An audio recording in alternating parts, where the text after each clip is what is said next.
शिक्षाएं और प्यार साथी बन साथ निभाते हैं। मधुबन के वो दिन रात, मधुबन के वो दिन रात, बाबा तेरी याद दिलाते हैं। तेरी शिक्षाएं और प्यार साथी बन साथ निभाते हैं। ओम शांति, ओम शांति।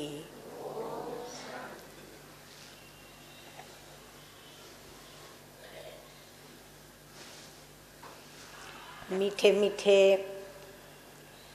हम सभी के प्राण प्यारे, हम सर्व बच्चों को ईश्वरीय सत्य ज्ञान सुनाने वाले, सहज राजयोग सिखलाने वाले और हमें श्रेष्ठ धारणा कराने वाले और श्रेष्ठ दिनचर्या में परमपिता परमात्मा उनकी याद में हमें चलाने वाले, हम सभी उनकी महिमा के साथ साथ हम बच्चे मीठे मीठे अव्यक्त बाप दादा की ज्ञान मुरली सुनने मधुबन के मंगल मिलन मनाने के चैतन्य कुंभ मेले में जाते हैं और मीठे मीठे अव्यक्त बाप दादा से मुरली सुनते हैं। मुरली के अंदर कई बातें बाबा हमें रोज नई नई बताते हैं, कई राज बाबा खोलते हैं और कई ऐसी टॉपिक्स होती हैं जिन पर हम बच्चे यदि वर्कशॉप करें, मनन करें, चिंतन करें या उसकी गहराई में जाएं, तो मेरे ख्याल से वो गहराई में जाना ही हमारी धारणा का स्वरूप बन जाता है, अर्थात धारणा हो जाती है। तो अब की बार की मुरली के अंदर जो मीठे मीठे बाप दादा ने कहा कि श्रीमत, मनमत और परमत, तो हमें चलना किस पर है? श्रीमत पर चलना है या फिर अपनी मनमत पर चलना है या फिर हमें परमत पर चलना है? तो हम इन तीनों ही मतों का थोड़ा अर्थ और भाव समझ लें, उसकी परिभाषा को समझ लें। बहुत सहज सरल परिभाषा है। श्री अर्थात श्रेष्ठ, और श्रेष्ठ बनाने वाला वो है परमपिता परमात्मा, जिसके लिए हम कहेंगे कि वो श्री श्री है, डबल श्री।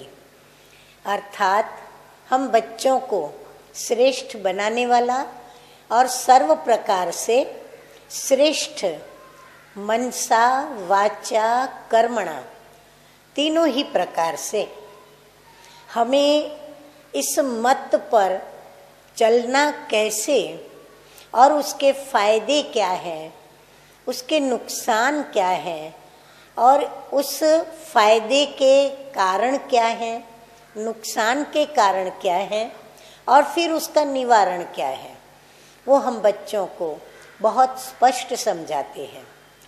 तो श्री मत का अर्थ है श्री श्री, जो सदा कल्याणकारी शिव बाबा है, जो हमें हमारे मीठे मीठे प्रजापिता ब्रह्मा बाबा, जिसको शिव बाबा ने श्री मत दे करके आप समान बनाया, तो बाप दादा की मत पर चलना उसको कहते हैं श्री मत, श्रेष्ठ मत, और उस पर चलना माना हम श्री मत पर चले। अब ये प्रश्न उठता है कि शिव बाबा को तो हम देख नहीं सकते, अब ब्रह्मा बाबा के द्वारा उन्होंने श्रीमत दी, तो फिर अब ब्रह्मा बाबा भी तो अव्यक्त है और फिर सदा वो हमारे संग साथ नहीं है, तो फिर हम श्रीमत किससे लें? तो फिर मीठे मीठे बाप दादा ने ही यह श्रीमत दी है कि जो भी सेवा स्थानों पर मीठे मीठे बाबा के कहने पर विश्व कल्याण अर्थ जो सेवा स्थान स्थापित हुए हैं और उनके स्थानों पर जो निमित्त बनाई गई दादियाँ हैं या कुछ एक गिनती के भाई हैं, उनकी मत पर चलना भी श्रीमत है। परंतु ब्राह्मणों को कई बार जैसे मीठे मीठे प्यारे प्यारे शिव बाबा में पूर्ण रूप से निश्चय नहीं है, ऐसे ही जो निमित्त हैं उन्होंने भी उन्हें पूर्ण रूप से निश्चय नहीं है। निश्चय न होना माना उनकी मत में विश्वास नहीं है, और विश्वास जहाँ नहीं होता है वहाँ क्या होता है? अवश्य ही उस श्रीमत में हम अपनी मन मत को मिक्स करेंगे।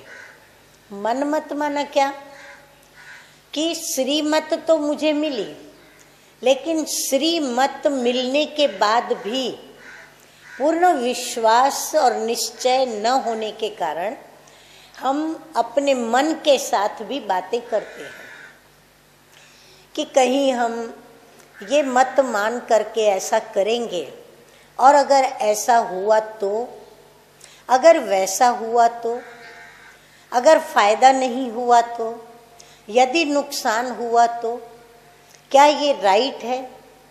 क्या ये करना योग्य होगा? कहीं गड़बड़ तो नहीं हो जाएगी? क्या ये पक्की बाबा की श्रीमत है? अनेक हमें संकल्प विकल्प चलते हैं। क्यों चलते हैं? क्योंकि मन कहता है। अब मन मत को थोड़ा समझ लें हम। अब मन जो है आत्मा की सोच शक्ति है। अब आत्मा की यह सोच शक्ति 63 जन्मों से लेके और विषय विकारों के वशीभूत और देह के संबंध और देह में उसमें रहते हुए वह देहधारियों की यादों में, और देहधारी जो भी थे वह भी विषय विकारों के वशीभूत, उनके भी स्वभाव संस्कार उस मायावी विषय विकारों के बने, और फिर स्वयं के भी आत्मा के भी स्वभाव और संस्कार विषयी और विकारी बने। तो स्वाभाविक है कि मन जो भी सोचेगा इन 5 विषय विकारों के वशीभूति ही सोचेगा, क्योंकि स्वभाव और संस्कार पक्के हो चुके हैं। तो मन जो भी सोचता है वो देह से संबंधित, तो जो देह से संबंधित बातें होती है वो सब स्वार्थ की बातें हुई, माना वो स्व अर्थ ही सोचेंगे।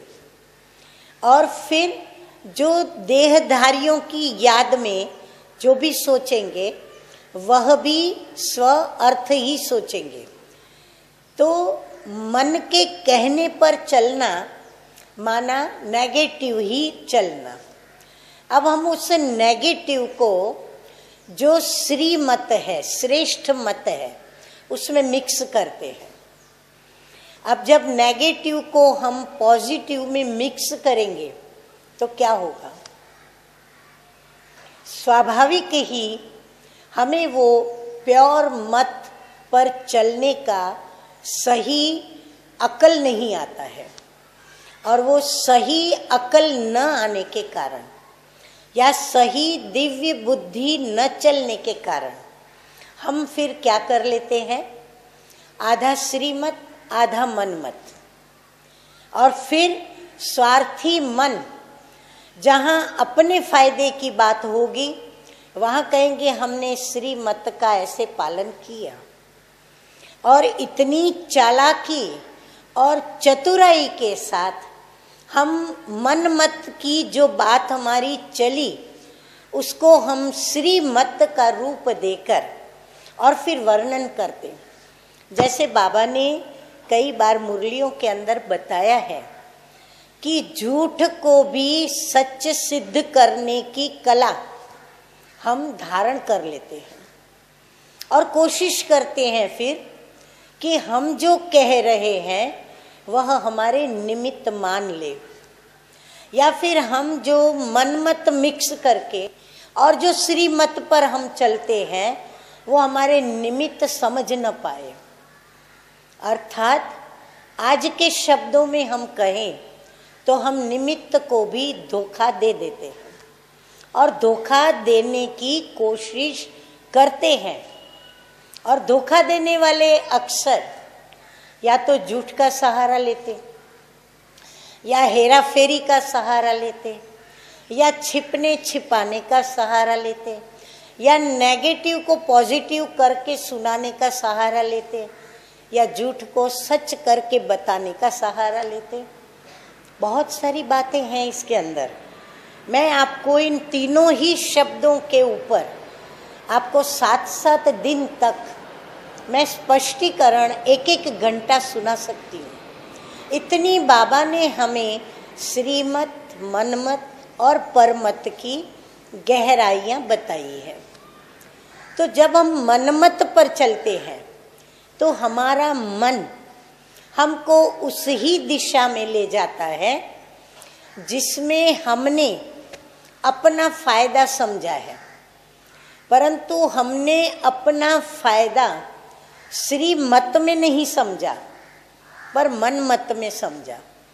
जो मन मत हमारे कई जन्मों के स्वभाव और संस्कार जो विकारी पड़े हैं, जो देहधारियों की पालना के पड़े हैं, हम उसी के आधार पर स्वयं को चलाना चाहते हैं। तो इसीलिए मन जो है वो बड़ा धोखा देता है। इसीलिए मन को चंचल भी कहा गया, मन को घोड़ा भी कहा गया।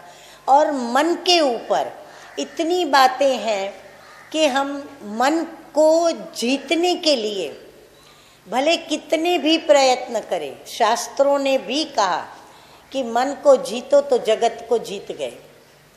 जो मन पर विजय प्राप्त करके गया वो सारे विश्व पर राज्य करता है। और बाबा भी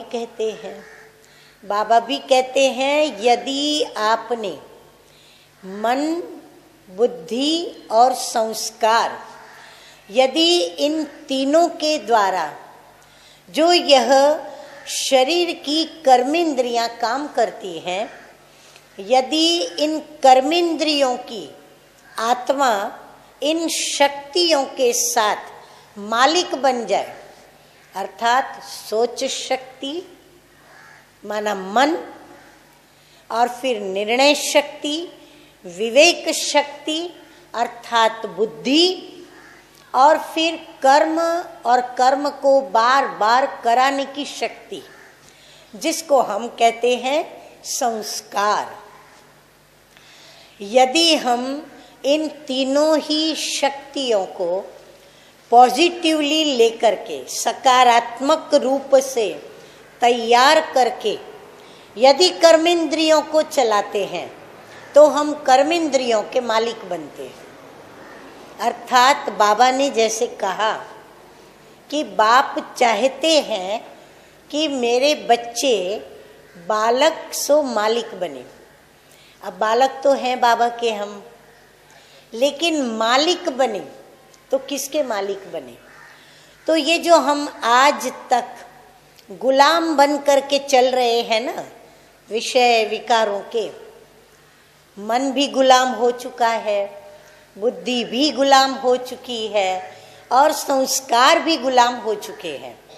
तो इन तीनों को हम गुलामी से मुक्त करें, अर्थात नेगेटिव से मुक्त करें, विषय विकारों से मुक्त करें। इसका मतलब ये जो हम गलत सोचते हैं, गलत निर्णय लेते हैं और गलत हम अपनी कर्मेंद्रियों को जो ऑर्डर करते हैं और उससे जो कर्म करवाते हैं, हम इन तीनों ही सूक्ष्म कर्मेंद्रियों को हम अपनी आध्यात्मिक राजयोग की शक्ति से, और राजयोग की शक्ति क्या है? एक परम पिता परमात्मा जो कि विदेही है, अशरीरी है, निराकार है और जो ही सर्वशक्तिमान है, उनसे ही सिर्फ योग रखें आत्मिक स्वरूप में स्थित होकर, अर्थात स्वयं को उस अनादि स्वरूप में हम स्थित होकर के मैं आत्मा हूँ और आत्मा स्वरूप में स्थित होकर मैं अपने अशरीरी परमपिता परमात्मा को याद करूँ। जब मेरी ऐसी स्थिति हो और मेरी यादों में एक बाबा ही बसे, अर्थात मेरा मन, श्रीमत कहती है शिव भगवानुवाच मन मना भव, मन मेरा, मन ही मन जितने भी सोच करे उन सभी सोचों के अंदर, चाहे वो कितने भी प्रोडक्शन करता जाए, लेकिन हर प्रोडक्शन के कण में, तार में किसके साथ तार जुटी हुई हो, हर कण से किसकी याद निखरती रहे, तो वो परम पिता परमात्मा शिव बाबा की। और ये हृदय कहे कि मेरा तो एक बाबा, दूसरा ना कोई, अन्य किसी की भी याद में मुझे आनंद न आए, क्योंकि आत्मा परमानंद की अनुभवी है और वो फिर से अपने गंवाए हुए परमानंद को प्राप्त करना चाहती है। तो वो मनन करने से परमानंद प्राप्त होता है। अब मनन करना माना मन के अंदर किसी भी प्रकार का देह और देह से संबंधित जो भी स्वभाव, संस्कार, देहधारी बातें कुछ भी याद न आए। अब आप कहेंगे फिर कर्म कैसे करें? यही तो राजयोग हमें जीवन जीने की कला सिखलाता है। कर्म करते हुए कैसे हम योग युक्त रहें, प्रभु की याद में रहकर कर्म करें, यही तो राजयोग सिखलाता है और यही श्रीमत है। तो श्रीमत हमें जो मिलती है वो यदि हमें हमारे निमित्त जो भी बहनें हैं, दादियाँ हैं, दादाएं हैं, यदि विश्वास नहीं पूर्ण रूप से, तो हम कैसे खोजें, कैसे हमें पता चले कि ये श्रीमत है या नहीं है? तो मेरे मीठे भाइयों, मीठी बहनों, एक मेहनत करनी पड़े और वो मेहनत है नित्य प्रति मुरली का पढ़ना। रोज मुरली को ध्यान से पढ़कर उसका ऐसा अभ्यास करना कि मुरली से हमें बाबा ने भिन्न भिन्न प्रत्येक श्रीमतें दी हुई है। तो उस श्रीमत को हमें सीखना कि कैसे वो श्रीमत बाबा की है और क्या है जो मैं उस कहने पर चल सकूं। या तो हम स्वयं ही वो कला सीख लें मुरली से श्रीमत ढूंढने की, लेकिन मुरली से श्रीमत ढूंढने के लिए भी याद रहे आपको इन्हीं बहनों का, इन्हीं दादियों का, दादाओं का, दीदियों का सहारा लेना होगा। इसीलिए आप निमित्त से तो छूट नहीं सकते हैं। निमित्त का बंधन ही आपके लिए फायदे वाला है। निमित्त के द्वारा श्रीमत लेने का जो कायदा है, उस कायदे का पालन करने में ही सर्व का फायदा है। मेरे ख्याल से श्रीमत आपको क्लियर हो गई होगी और मनमत भी आपको स्पष्ट हो गई होगी। अब हम आते हैं परमत पर, जो सबसे अधिक नुकसान करती है, जो श्रीमत से भी वंचित करती है, और फिर थोड़ी बहुत जो श्रीमत हमारे पास होती है या अंदर में चलने का संकल्प आता है, वह भी हमारा वो नष्ट कर देती है। अब ये परमत क्या है? अब परमत माना पर शब्द आता है, शाब्दिक अर्थ विच्छेद करें तो पर प्लस मत। अब परदेश, परलोक कहते हैं ना, तो परलोक माना क्या? ये लोक नहीं, दूसरा लोक। परदेश माना क्या? हमारा ये देश नहीं लेकिन विदेश। उसी प्रकार परमत माना न श्रीमत न मनमत, लेकिन दूसरे की मत, अर्थात अन्य आत्माओं की मत। अब ये हर एक मत में अपने अपने अनुभव आते हैं। श्रीमत सर्वश्रेष्ठ, क्योंकि उसमें स्वानुभवी बनते हैं, जिसमें हम कभी धोखा नहीं खा सकते और सदैव निश्चिंत बेपरवाह बादशाह रहते हैं और निर्दोष रहते हैं। हमारे ऊपर कोई पाप का बोझा नहीं चढ़ता है, अनेकानेक फायदे हैं।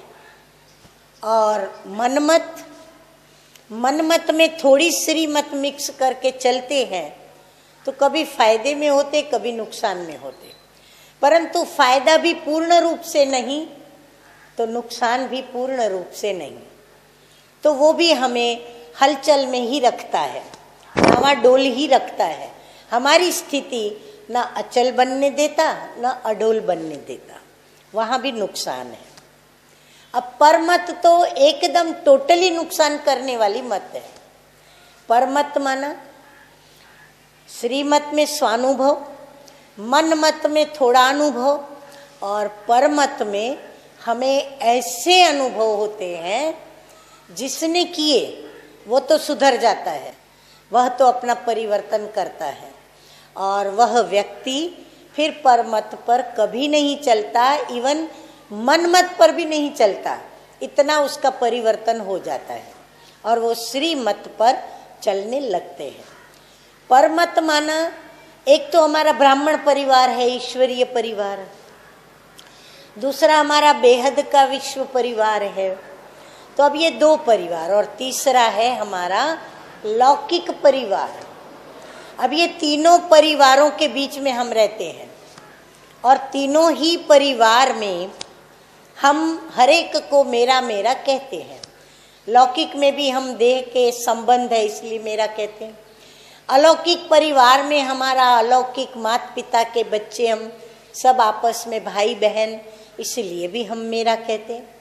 और फिर आध्यात्मिक रीति से पूरा विश्व, सर्व आत्माएं मेरी भाई भाई हैं, इसलिए भी हम उसे मेरा कहते हैं। अब मेरा शब्द तीनों में कॉमन यूज होता है, लेकिन इन तीनों मेरा में नुकसान भी है। फायदा यदि है तो एक ही, जो आध्यात्मिक भावना है कि मैं और मेरा बाबा, बस आगे कहीं भी नहीं। हाँ, सेवा के लिए हम कहेंगे कि पूरा विश्व में सब मेरे भाई हैं, इसलिए मुझे रहम दृष्टि से हर एक के लौकिक अलौकिक पारलौकिक के दुख दर्द मिटाने हैं, सर्व के आंसू पहुंचने की सेवा करनी है। पर परमत वाले क्या करते हैं? परमत वाले न श्रीमत पर चलते हैं और ना ही उसकी मनमत श्रीमत की तो होती ही नहीं।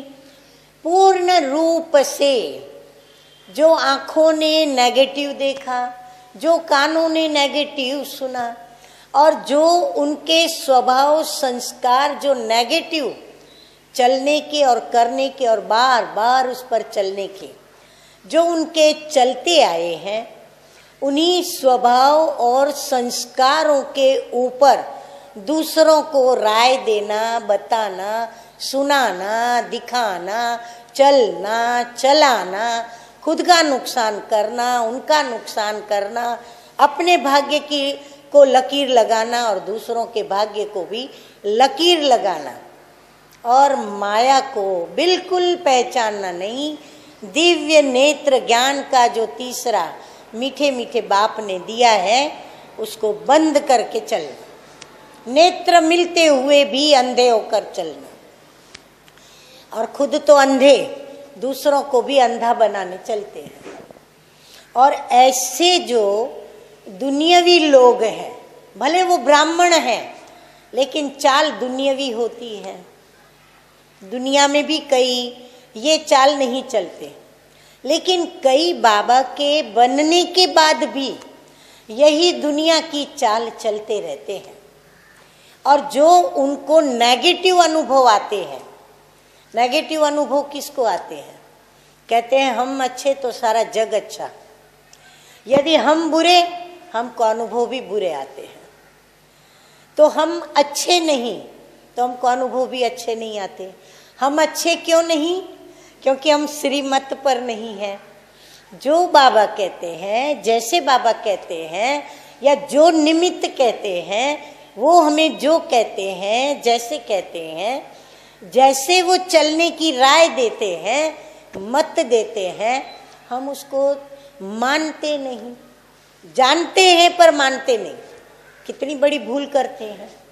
कई तो चलो मानते हैं पर बेचारे जानते नहीं, तो उनको माफ किया जा सकता है। लेकिन जो जानते हैं, जिनको निमित्त के द्वारा भी बताया जाता है, और फिर स्वयं परमपिता परमात्मा साकार में ब्रह्मा बाबा के द्वारा बता चुका, मुरलियों के द्वारा, अब अव्यक्त बाप दादा के द्वारा भी बता रहे हैं, तो भी मानते नहीं। और वही का वही कर्म, जैसे शराबी रोज प्रतिज्ञा करेगा कि अभी मैं ये नहीं करूँगा, अभी हम ये नहीं करेंगे, तो ये गे गे की भाषा जो बाबा कहते हैं ना, वो गे गे की भाषा ही बोलते रहते हैं। न बाबा के प्रति वफादार, न बाबा के आज्ञाकारी, न परिवार के या किसी भी ब्राह्मण परिवार के या किसी के ऊपर रहम भावना, न उनके प्रति स्नेह, न उनके प्रति कोई सहयोग। हर प्रकार से देखने को ब्राह्मण, देखने को संगम युग की चढ़ती कला के, लेकिन सदैव उतरती कला में उतरते ही चले जाते हैं और अपने पद को भ्रष्ट ही करते चले जाते हैं। न सिर्फ इतना, लेकिन जो साथी है, जो स्नेही है, जो उनके ऊपर विश्वास करके उनका संग करते हैं, उनका साथ निभाते हैं, उनको भी वो अपने साथ नीचे घसीटते जाते हैं। और ये रॉयल रूप की माया हमारे कई ब्राह्मण बच्चे भी नहीं समझते। अज्ञानियों की तो बात ही नहीं। ईश्वरीय ज्ञान जिसे मिला वह ज्ञानी भी नहीं समझते। तो कितने हम सूक्ष्म विकर्मों के बोझों को अपने पर उठाते चले जाते हैं, कितनी भूलों पर भूलें करते जाते हैं, कितनी गलतियों पर गलतियां करते जाते हैं। और फिर गलतियां जब बताई जाती है, जब उसका इशारा दिया जाता, स्पष्ट रूप से बताया जाता, नुकसान भी सामने आता, तब भी सफाई देते रहते हैं। अपने को निर्दोष साबित करने के लिए बहाने सुनाते, बातें सुनाते और भिन्न भिन्न प्रकार से अपनी निर्दोषता को सिद्ध करने के लिए बाबा की ही पॉइंट निमित्तों को बताते। आश्चर्य की बात तो देखो, जैसे कलह युग के अंत में बच्चे माँ बाप को राय देते, जिसने अंगुली पकड़ के चलाया, बड़ा किया, सब सभ्यताएं सिखाई, जिसने पवित्र जीवन बनाया, जिसने उनको इतना आगे बढ़ाया, प्रभु से मिलाया, उनको राय देने चलते हैं। उनको गलत समझते हैं, उनकी निंदा करते, उनकी टीका करते। आप सोचो तो सही, पर मत कितना नुकसान करती है, सारी सभ्यताओं को वो नष्ट करती है। हम आपको एक मिसाल बताते हैं, बहुत रोज का। जब मधुबन में मंगल मिलन मनाना होता है, सब मधुबन के अंदर आते हैं। अब मधुबन के भी अपने कायदे हैं, अपने नियम हैं, वो भी क्यों बनाए? संचालन के लिए, संचालन सुचारू रूप से चले। लेकिन स्वयं उन कायदों में चल नहीं पाते, तो उन कायदों को तोड़ने की युक्तियां और प्रयुक्तियां संगी साथियों को सुनाते। वो तो बोलते रहेंगे, ये तो होता रहेगा, ये तो चलता रहेगा, ऐसे चलेंगे तो थोड़ा ही काम चलेगा, आखिर हमको भी तो अपनी अक्ल है, हमको भी तो बाबा ने बुद्धि दी है। ऐसे करके वो यदि कायदों में चलते भी हैं, उनको चलने नहीं देते, और वह भी कुछ पल के लिए उनकी उस मत की रॉयल माया जो आई है, मत के रूप में वशीभूत हो जाते हैं। और फिर तन का, मन का, धन का, स्नेह का, सहयोग का, संगठन का, यूनिटी का जो सहयोग देना चाहिए, वो देने से मुकर जाते हैं। खुद तो मुकरते हैं, दूसरों को भी करते हैं। तो ये सारी परमत मेरे ख्याल से आपको काफी अच्छा समझ में आ गया होगा। तो ये तो हुई ब्राह्मण परिवार की परमत। लेकिन बाहर दुनिया में वह तो आप समझ ही सकते हो कि वहां तो हमें श्रीमत मिल ही नहीं सकती। बाकी हाँ, दुनिया में घर गृहस्थ में रहते हुए हमें किसकी मत मानना न मानना, उनको कहने की बात नहीं होती है। लेकिन बाबा ने जो श्रीमत दी है, उनसे हम मिलाएं कि बाबा ने क्या किया। तो हमें श्रीमत को समझने के लिए मुरली का ही सहारा लेना पड़ेगा, और मनन चिंतन करके हमें वह सारी श्रीमतें अपनी बुद्धि में, जैसे डॉक्टर सारी दवाइयाँ अपनी बुद्धि में रखता है, ऐसे हमें रखना होगा। यदि हमें उन पर, बड़ों पर, निमित्तों पर विश्वास नहीं, यदि हमको निमित्त का कहना मानना नहीं, तो इसीलिए मेरे मीठे भाइयों, मेरी मीठी बहनों, माताओं, कन्याओं, कुमारों, थोड़ा सावधान हो जाओ। परमत आपको श्रेष्ठ दुनिया में श्रेष्ठ पद पर नहीं ले जाएगी, और ना ही मन मत आपको उस श्रेष्ठ पद और श्रेष्ठ दुनिया में ले जाएगी। हाँ, स्वर्ग में आएंगे, लेकिन मुझे बोलना अच्छा नहीं लगता है, इसलिए मैं बोलूंगी नहीं। इसीलिए हर हालत में हम ही सौभाग्यशाली आत्माएं हैं जिनको श्रीमत मिलती है, और हम श्रीमत पर चल सकते हैं, हमें शक्ति भी मिलती है उसकी। हम श्रीमत पर चलें, और श्रीमत पर चलकर हम अपना श्रेष्ठते श्रेष्ठ जो मीठे मीठे श्री श्री कल्याणकारी शिव बाबा और ब्रह्मा बाबा जो भाग्य विधाता है, जो हमारा भाग्य बनाना चाहते हैं, हमारा भाग्य ऊंचे ते ऊंचा करना चाहते हैं, हम उनकी मत पर चले। तो ये है श्रीमत, मनमत और परमत। तभी बाबा ने कहा कि क्या प्रतिज्ञा करते हो कि मनमत और परमत पर नहीं चलेंगे और श्रीमत पर ही चलेंगे। हाथ तो हम बहुत इजी उठा लेते हैं, लेकिन जब श्रीमत पर चलने की बात आती है, सब बातें भूल जाती है, वायदा निभाना भी भूल जाता है, बाबा की मीठी मीठी शिक्षाएं भी भूल जाती हैं। तो आशा करती हूँ आप ये बातें याद रखेंगे, मुरली का अभ्यास करेंगे, और मुरली के द्वारा आप श्रीमत का पालन करेंगे और निमित्तों के ऊपर विश्वास अपना रखेंगे। क्योंकि अगर उनसे कोई भी भूल हुई आपको मत देने में, आप प्रभु पे विश्वास कीजिए। प्रभु कहता है निमित्त से यदि गलती होती है, ध्यान से सुनो, यदि निमित्त से कोई गलती होगी तो बाबा उस गलती को सुधार देगा, नेगेटिव को पॉजिटिव कर देगा। अब विश्वास करना न करना आपकी मर्जी, अपना भाग्य बनाना न बनाना आपकी मर्जी। अच्छा, आपके प्रति आशा करती हूँ आप श्रीमत को जरूर मानेंगे, जानेंगे, स्वीकार करेंगे, धारणा करेंगे, चलेंगे और चलाएंगे। ओम शांति।